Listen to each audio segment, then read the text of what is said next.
जय श्री राधे, जय श्री कृष्ण। आप सभी को एक बार पुनः आप सभी का बहुत बहुत स्वागत है आप ही के यूट्यूब चैनल वीकी वीपीएस परिवार श्री धाम वृंदावन पे।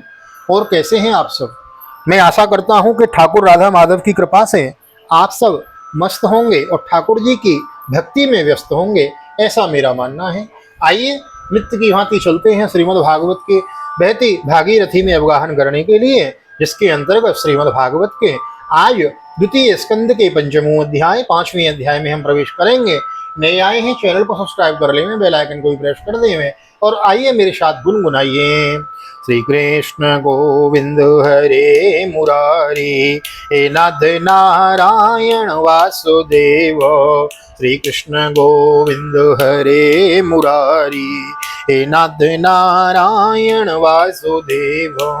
हे नाथ नारायण वासुदेव, हे नाथ नारायण वासुदेव।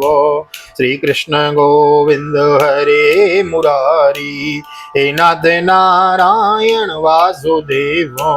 नारायणं नमस्कृत्य नरं चैव नरोत्तमं देवीं सरस्वतीं व्यासं ततो जयमुदीरयेत्।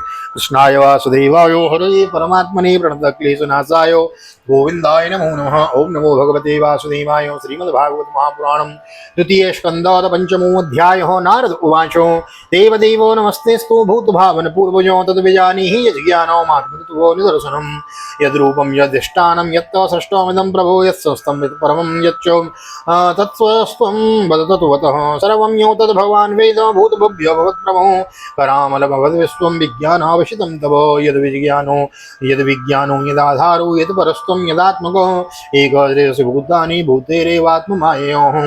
नारद जी ने पूछा, पिताजी आप केवल मेरे ही नहीं सबके पिता समस्त देवताओं से श्रेष्ठ एवं सृष्टि करता है। आपको मेरा प्रणाम है। आप मुझे वह ज्ञान दीजिए जिससे आत्म तत्व का साक्षात्कार हो जाता है। पिताजी इस संसार का क्या लक्षण है, इसका आधार क्या है, इसका निर्माण किसने किया है, इसका प्रलय किससे होता है, किसमें होता है, यह किसके अधीन है और वास्तव में यह क्या है, क्या वस्तु है, आप इसका तत्व बतलाइए। आप हो तो यह सब कुछ जानते हैं, आप तो यह सब कुछ जानते हैं, क्योंकि जो कुछ हुआ है, हो रहा है या होगा उसके स्वामी आप ही हैं। यह सारा संसार हथेली पर रखे हुए आंवले के समान आपकी ज्ञान दृष्टि के अंतर्गत ही है। पिताजी आपको यह ज्ञान कहाँ से मिला, आप किसके आधार पर ठहरे हुए हैं, आपका स्वामी कौन है और आपका स्वरूप क्या है। आप अकेले ही अपनी माया से पंचभूतों के द्वारा प्राणियों की सृष्टि कर लेते हैं, कितना अद्भुत है यह। आत्मन भावय सेतानि न परा भावय स्वयं आत्मशक्ति मवष्टभ्य उर्णाभीर्वाक्लम नाहं वेद परम ह्यस्मिन् न परम न समं विभो नाम रूप गुणिर्भाव्यं सत्सत्किंचिदन्यत स भवान् चरद घोरं यत्तपः सुसमाहितो तेन खेदयसेन त्वं पराशंकां प्रयच्छसि एतन्मे ब्रक्षतः सर्वं सर्वज्ञं सकलेश्वरो विजानीहि यते वेदमहं बुद्धेनुशासितो। जैसे मकड़ी अनायास ही अपने मुंह से जाला निकालकर उसमें खेलने लगती है, वैसे ही आप अपनी शक्ति के आश्रय से जीवों को अपने में ही उत्पन्न करते हैं और फिर आपस में कोई विकार नहीं होता। जगत में नाम रूप और गुणों से जो कुछ जाना जाता है, जय उसमें मैं ऐसी कोई सत असत उत्तम माध्यम और धम वस्तु नहीं देखता जो आपके सिवा और किसी में उत्पन्न हुई है। इस प्रकार सबके ईश्वर होकर भी आपने एकाग्र चित्र से घोर तपस्या की। इस बात से मुझे मोह के साथ साथ बहुत बड़ी शंका भी हो रही है कि आपसे बड़ा भी कोई है क्या। पिताजी आप सर्वज्ञ और सर्वेश्वर हैं, जो कुछ मैं पूछ रहा हूँ वह सब आप कृपा करके मुझे इस प्रकार समझाइए कि जिससे मैं आपके उपदेश को ठीक ठीक समझ सकूं। ब्रह्मोवाचो सम्यक कारण कश्येदं वत्सते विचिकित्सतं यदहं चोदितः सौम्य भगवद्वीर्य दर्शने नानृतं तव तच्चापि यथा मां प्राब्रवीमि वो विज्ञाय परं मत्तो एतावत् त्वं यतो हि मे येन स्वरोचसा विश्वं रोचितं रोचयाम्यहं यथार्घोऽग्निर्यथा सोमो यतर्क्षं गृहतारकं तस्मै नमो भगवते वासुदेवाय धीमहि यन्मायया दुर्जया मां ब्रुवन्ति जगद्गुरुं। ब्रह्मा जी ने कहा, बेटा नारद तुमने जीवों के प्रति करुणा के भाव से भरकर यह बहुत ही सुंदर प्रश्न किया है, क्योंकि इससे भगवान के गुणों का वर्णन करने की प्रेरणा मुझे प्राप्त हुई है। तुमने मेरे विषय में जो कुछ कहा है तुम्हारा वह कथन भी असत्य नहीं है, क्योंकि जब तक मुझे से परे का तत्व जो स्वयं भगवान ही है क्या जान नहीं लिया जाता, तब तक मेरा ऐसा प्रभाव प्रतीत होता है जैसे सूर्य अग्नि चंद्रमा ग्रह नक्षत्र तारे उन्हीं के प्रकाश से प्रकाशित होकर जगत में प्रकाश फैला रहे हैं, वैसे ही मैं भी उन्हीं स्वयं प्रकाश भगवान के चिन्मय प्रकाश से प्रकाशित होकर संसार को प्रकाशित कर रहा हूँ। उन भगवान वासुदेव की मैं वंदना करता हूँ और ध्यान भी जिनकी दुर्जय माया से मोहित होकर लोग मुझे जगत गुरु कहते हैं। विलज्यमाने आयस्य स्थातुमीक्षापते मोहावे विमोहिता विकतन्ते ममामिति दुर्धियो द्रव्यम कर्मं च कालस्य स्वभावो जीव एव च वासुदेवात् परो ब्रह्मन् न चान्योर्थोऽस्ति तत्त्वतो नारायणो परावेदो न देवा नारायणाङ्गजो नारायणो परालोको नारायणो परामुखो नारायणो परो योगो नारायणो परन्तपो नारायणो परम ज्ञानम नारायणो परांगतिः। यह माया तो उनकी आंखों के सामने ठहरती ही नहीं, झेप कर दूर से ही भाग जाती है, परंतु संसार के अज्ञानी जन उसी से मोहित होकर यह मैं हूँ यह मेरा है इस प्रकार भगते रहते हैं। भगवत स्वरूप नारद द्रव्य कर्म काल स्वभाव और जीव वास्तव में भगवान से भिन्न दूसरी कोई भी वस्तु नहीं है। वेद नारायण के नारायण हैं, वेद नारायण के परायण हैं, देवता भी नारायण के ही अंगों में कल्पित हुए हैं और समस्त यज्ञ भी नारायण की प्रसन्नता के लिए ही हैं तथा उनसे जिन्हें लोगों की प्राप्ति होती है वे भी नारायण में ही कल्पित हैं। सब प्रकार के योग भी नारायण की प्राप्ति के हेतु हैं, सारी तपस्याएं नारायण की ओर ही ले जाने वाले हैं, ज्ञान के द्वारा भी नारायण ही जाने जाते हैं। समस्त साध्यों और साधनों का पर्यावसन भगवान नारायण में ही होता है। तस्यापि दृष्टुरीसस्य कूटस्थस्याखिलात्मनः सृज्यं सृजामि सृष्टो अमीक्षेवाविचोदितो सद्गं रजस्तमये तीन गुणस्य गुणास्त्रयो स्थिति सर्गान् निरोधेषु गृहीता माया विभोम। वे दृष्टा होने पर भी ईश्वर हैं, स्वामी हैं, निर्विकार होने पर भी सर्वस्वरूप हैं, उन्होंने ही मुझे बनाया है और उनकी दृष्टि से ही प्रेरित होकर मैं उनकी इच्छा अनुसार सृष्टि रचना करता हूँ। भगवान माया के गुणों से रहित एवं अनंत हैं, माया के गुणों से रहित एवं अनंत हैं। सृष्टि स्थिति और प्रलय के लिए रजोगुण सत्वगुण तमोगुण ये तीन गुण माया के द्वारा उन्हीं में ही स्वीकार किए गए हैं। कार्य कारण कर्तृत्व द्रव्य ज्ञान क्रियाश्रयो बदनन्ति नित्यदा मुक्तम मायनम पुरुषम गुणो स एव भगवान् लिंगे स्त्रिभिरे विरदोक्षजो स्वलक्षितो गतिर् ब्रह्मन् सर्वेषां मम चेश्वरो कालं कर्मं स्वभावं च माये सो मायया स्वयं आत्मानं यद्रक्षया प्राप्तं विभुर्भू स्वरूपाददे। ये ही तीनों गुण द्रव्य ज्ञान और क्रिया का आश्रय लेकर मायातीत नित्य मुक्त पुरुष को ही माया में स्थित होने पर कार्य कारण और कर्तापन के विमान से बांध लेते हैं। नारद इंद्रियातीत भगवान गुणों के इन तीन आवरणों से अपने स्वरूप को भली भांति ढक लेते हैं, इसलिए लोग उनको नहीं जान पाते। सारे संसार के और मेरे भी एकमात्र स्वामी वे ही हैं। मायापति भगवान ने एक से बहुत होने की इच्छा होने पर अपनी माया से अपने स्वरूप में स्वयं प्राप्त काल कर्म और स्वभाव को स्वीकार कर लिया है। कालात् गुणं व्यतिकरः परिणामः स्वभावतः कर्मणो जन्म महतः पुरुषाधिष्ठिताद्भूत महत्तस्तो विकुर्वाणाद्रजः सत्त्वो भवरहितात्मः प्रधानस्तत्त्वभवद् द्रव्यज्ञानो क्रियात्मकः सोऽहङ्कारः इति प्रोक्तो विकुर्वन्नमसमभूत्रिदः वैकारिकस्ते यशश्च तामसश्चेति तद्विदो द्रव्यशक्ति क्रियाशक्ति ज्ञानशक्तिरिति प्रभो तामसादभिभूतादिर्विकुर्वाणाद् तस्य मात्रा गुणा शब्दो लिंगम यद दृष्टदृश्ययोः। मायापति भगवान ने एक से बहुत होने की इच्छा होने पर भी अपनी माया से अपने स्वरूप में स्वयं प्राप्त काल कर्म और स्वभाव से स्वीकार कर लिया। भगवान की शक्ति से ही काल के तीनों गुणों में क्षोभ उत्पन्न होकर दिया, स्वभाव ने उन्हें रूपांतरित कर दिया और कर्म ने महत्त्व को जन्म दिया। रजोगुण और सत्वगुण की वृद्धि होने पर महत्त्व का जो विकार हुआ उसमें ज्ञान क्रिया और द्रव्य रूप तम प्रधान विकार हुआ, वह अहंकार कहलाया और विकारों को प्राप्त होकर तीन प्रकार का हो गया। उससे भेद वैकारिक तेजस और तामस नारद जी वे क्रमशः ज्ञान शक्ति क्रिया शक्ति और द्रव्य शक्ति प्रधान है।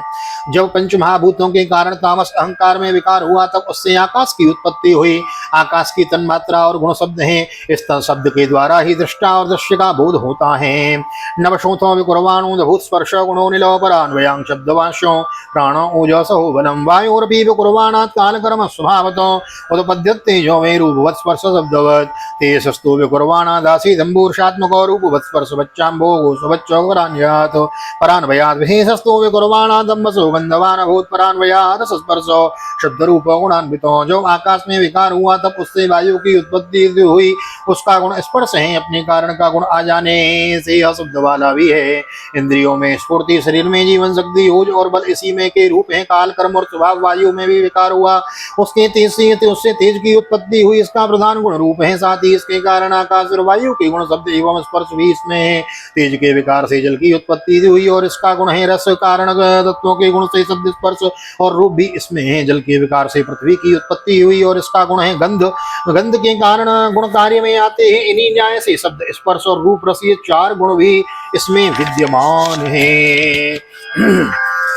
वैकारिकस्मनोजज्ञे देवा वैकारिका दशो दिग्वार्धको प्रचेतो स्वेन वहीन्द्रोपेन्द्रमित्रको तेजसात्तो विकुर्वाणादिन्द्रियाणि दशा भवान् ज्ञानशक्ति क्रियाशक्तिर्बुद्धि प्राणांश तेजसो श्रोत्रं तद्घ्राणदृग्जिह्वार वाग्द्रो मेढ्राङ्घ्रिव्या पायवः यदेते संगता भावा भूतेन्द्रिय मनोगुणो यदा यतन निर्वाणेन से कुरु ब्रह्मा वित्तमः। वैकारिक अहंकार से मन की और इंद्रियों की 10 अधिष्ठात्री देवताओं की भी उत्पत्ति हुई। उनके नाम है दिशा, वायु, सूर्य, वरुण, अश्विनी, कुमारा, अग्नि, इंद्र, विष्णु, मित्र और प्रजापति। तेजस अहंकार के विकार से श्रोत्र, त्वच, नेत्र, जिह्वा और घ्राण ये 5 ज्ञानेन्द्रियां एवं वाक, हस्तपाद, गुदा और जन्मेंद्रिय ये 5 कर्मेंद्रियां उत्पन्न हुई। सत्य साथ ही ज्ञान शक्ति रूप बुद्धि और क्रिया शक्ति रूप प्राण भी तेजस अहंकार से ही उत्पन्न हुए। श्रेष्ठ ब्रह्मविद जिस समय ये पंचभूत इंद्रिय मन और सत्व इन तीनों गुणों से परस्पर संगठित नहीं थे तब अपने रहने के लिए भोगों के साधन रूप शरीर की रचना नहीं कर सके। सदा तदा संयत्य चान्योन्यम भगवत शक्ति जोदित सत्सत्वमुपादाय चोभयं सहस्रजोर्हृदो वर्षपूग सहस्रान्ते तदण्ड मधुकेशयं कालकर्म स्वभावस्तो जीवो जीवम जीवयत् स एव पुरुषस्तस्मात् दण्डं निर्वेद्य निर्गतो सहस्रोर्वङ्घ्रिभाव्यक्ष सहस्रानन शीर्षवान् यस्यावैर्लोकान् कल्पयन्ति मनीषिणो कट्यादिविरद्य शब्दोर्ध्वं जगन्नादिभिः। जो भगवान ने इन्हें अपनी शक्ति से प्रेरित किया तो वे तत्व परस्पर एक दूसरे के साथ मिल गए और उन्होंने आपस में कार्य कारण भाव स्वीकार करके वृष्टि समष्टि रूप पिंड और ब्रह्मांड दोनों की रचना की। वह ब्रह्मांड रूप अंडा 1 सहस्त्र वर्ष तक निर्बीज रूप से जल में पड़ा रहा। फिर काल कर्म और स्वभाव को स्वीकार करने वाले भगवान ने उसे जीवित कर दिया। उस अंडे को फोड़कर उसी में वह विराट पुरुष निकला जिसकी जंघा, चरण, भुजाएं, नेत्र, मुख और सिर सहस्त्रों की संख्या में है। विद्वान पुरुष उपासना के लिए उसी के अंगों में समस्त लोकों की उनमें रहने वाली वस्तुओं की कल्पना करते हैं। उसी की कमर के नीचे अंगों में 7 पाताल की और उसके ऊपर पेड़ों के ऊपर के अंगों में 7 स्वर्ग की कल्पना की जाती है। पुरुषस्य मुखम ब्रह्म छत्रमेतस्य बाहुः ऊर्ध्वरेश्यो भगवतो पदभ्यां शूद्रो विजायतो भूर्लोकः कल्पितो पदभ्यां भुवर्लोकस्य नाभितो हृदास्वरलोक उर्षामरलोको महात्मनो ग्रीवायां जनलोकस्य तपोलोकस्तनद्वयात् मूर्धवी सप्तलोकस्तो ब्रह्मलोक सनातनो। ब्राह्मण इस विराट पुरुष का मुख है, भुजाएं क्षत्रिय हैं, जांघों से वैश्य और पैरों से शूद्र उत्पन्न हुए हैं। पैरों से लेकर कटी पर्यंत 7 पाताल तथा भूलोक से कल्पना की गई है। नाभि में भंवरलोक की, हृदय में स्वर्गलोक की और परमात्मा के वक्षस्थल में महरलोक की कल्पना की गई है। उनके गले में जनलोक, दोनों स्तनों में तपोलोक और मस्तक में ब्रह्मा का नित्य निवास स्थान सत्यलोक है। तत्कट्याम चातलम क्लप्तम अरूभ्याम वितलम विभोजानुभ्याम सतलम शुद्धम जंगाभ्याम तूतलातलम महातलम दुगुल्फाभ्याम प्रपदाभ्याम रसातलम पातालम पादतलतो इति लोकोमय अपमानो। उस विराट पुरुष की कमर में अतल, जांघों में वितल, घुटनों में पवित्र मृत्यु, सुतल लोक और जंगाओं में तलातल की कल्पना की गई है। एड़ी के ऊपर की गांठों में महातल, पंजे और एड़ियों में रसातल और तालुओं में पाताल समझना चाहिए। इस प्रकार विराट पुरुष सर्वलोकमय है। भूर्लोक कल्पितो पदभ्याम भुवर्लोकस्य नाभितो स्वर्लोक कल्पितो मूर्धनाम इति वा लोक कल्पना। विराट भगवान के अंगों में इस प्रकार भी लोकों की कल्पना की जाती है। उनके चरणों में पृथ्वी है, नाभि में भुवर्लोक है और सिर में स्वर्गलोक है। श्रीमद्भागवते महापुराणे पारमहंस्यायां संहितायां द्वितीय स्कंधे पंचमोत्सवः श्री बालकृष्ण चरणार्पणमस्तु। राधा कृष्ण चरणार्पणमस्तु। कृष्णाय वासुदेवाय हरे परमात्मने प्रणतक्लेशनाशाय गोविंदाय नमो नमः। हरे कृष्ण कृष्ण कृष्ण हरे हरे, हरे राम राम राम हरे हरे। राधे कृष्ण कृष्ण कृष्ण राधे राधे, राधे श्याम श्याम श्याम राधे राधे। बोल राधा गोविंद भगवान की जय। श्रीमद्भागवत महापुराण की जय। वेद व्यास जी महाराज की जय। सुखदेव जी महाराज की जय। राजा परीक्षित जी महाराज की जय। राजा रामचंद्र भगवान की जय। श्री हनुमान जी महाराज की जय। गोवर्धन नाथ की जय। यमुनी महारानी की जय। वृंदावन माँ की बिहारी लाल की जय। गैया मैया की जय। तुलसी मैया की जय। अपने अपने माता पिता की जय। सदगुरुदेव भगवान की जय। आज के आनंद की जय। जय श्री राधे, जय श्री राधे, जय जय श्री राधे श्याम, जय जय राधे, जय जय श्याम। सबको मिले वृंदावन धाम, ऐसी प्रार्थना मेरी ठाकुर जी के चरणों में। यहाँ तक वीडियो बने हैं तो वीडियो को लाइक कर दीजिए, शेयर कर दीजिए, कमेंटों में भागवत भगवान की जय लिख दीजिए। मिलते हैं अगले अध्याय में, 6वें अध्याय की कथा में विराट स्वरूप की विभूतियों का वर्णन हम श्रवण करेंगे। बड़भागी हैं हम आप लोग जो यह कथा आप हमको श्रीधाम वृंदावन भागवत निकेतन से श्रवण करने को मिल रही है। मैं राधेश्याम वशिष्ठ भागवत निकेतन आप सभी को हृदय से प्यार भरी जय श्री राधे, जय श्री कृष्ण, हरि ओम।